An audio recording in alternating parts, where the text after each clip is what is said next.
It's Detroit Motor Show time, so we've been there, bought the t-shirt and packed the next 3 minutes full of the cars you'll be dreaming about in 2009.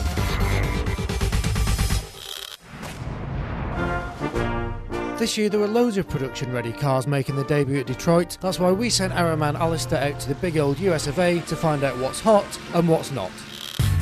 The main talking point here, Alistair, has been Volkswagen's amazing two-seater Roadster. I mean, is that your star car? Well, it certainly wasn't, John. I mean, he looks much smaller in real life than he does in the photographs. It's beautifully proportioned, and this could be a proper rival to the Mazda MX-5 and even the Lotus Elite. And it's diesel.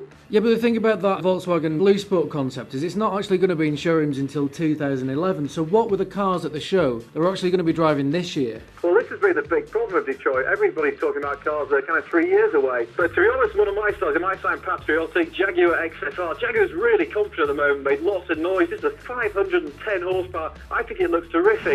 Less convinced by the XKR, particularly in white. That XFR basically sounds like a four-door muscle car. Yeah, you're right, John. It's a proper British bruiser, but nobody does muscle cars quite like the Yanks. And I have to say, I love the Ford Mustang Shelby GT500 to give it its full title. Yeah, named after the legendary racer Carroll Shelby. And speaking of legendary racers, what do you think of the McLaren SLR Stirling Moss? To me, this was a bit of an aberration. I've done lots of miles in an SLR, and to be honest, I don't like it very much. And this is a SLR in a tarty frock. I think it's willy waving of an extreme, and it's amazing actually. Cars like this used to capture the imagination, but on day two, people were ignoring it. Mercedes also had another production car there, the new E-Class, which we got a sneak preview of. And what did you make of that? Well, it's every Stuttgart taxi driver's favourite, isn't it? Not sure about the looks. It's a bit challenging, if you ask me, but loads and loads of technology. It's going to be a big rival for BMW 5 Series, Audi A6, and of course Jaguar's XF. And speaking of BMW, they also previewed that new Z4 with a folding hardtop. They did. Another car I'm not convinced about.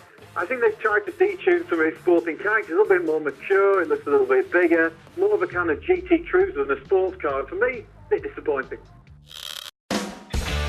If you fancied an eco makeover for 2009, Detroit had its fair share of green cars too. The Toyota Prius and the Honda Insight were launched there, weren't they, Alistair? They were. I mean, these are real eco, in inverted commas, cars that you can have today, and that's the critical difference compared to the Honda and the Toyota and what the American manufacturers are talking about, which really we're going to have to wait 3, maybe 4 years for. Yeah, but come on, I mean, the Insight and the Prius, they might be all very worthy, but they're not exactly sexy. But Cadillac and Fisker both showed really sexy green cars. They did. I mean, who would have thought they would be talking about a Cadillac electric car and the Fisker supercar also powered by electricity that we're actually getting really excited about. You should have seen the crowds on the Fisker stand. Quite extraordinary. Yeah, it looked great in the pictures. The other one as well that I want to talk to you about was the Audi Sportback. I think that looked fantastic. It does, and I think it's moved Audi's design language on a little bit, and it points to what the next A8 will look like. We'll see that as early as Frankfurt in September. And another company moving its design language on, of course, is Volvo. I mean, did you see the S60 concept? Oh, did I? Yes.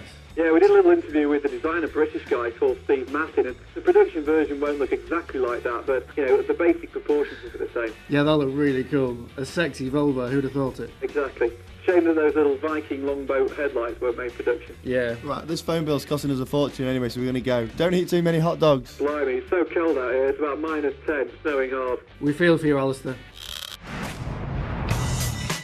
In other news, US President-elect Barack Obama picked up his new wheels for the White House. It's called Cadillac One, but we've christened it the Obama-mobile.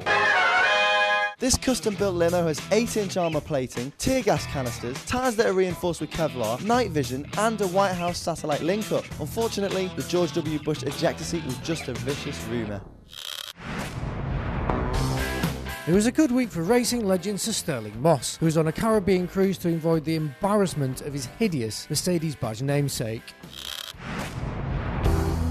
It was a bad week for Chrysler, who compared to everybody else didn't really have much going on in Detroit. Yeah, there was the Dodge EV, but that's basically a Lotus Europa, and were we the only ones who fell asleep looking at the Chrysler 200C? Don't miss the best Detroit Motor Show coverage on the web. And don't miss our first drive in the new Honda Insight, the affordable family hybrid.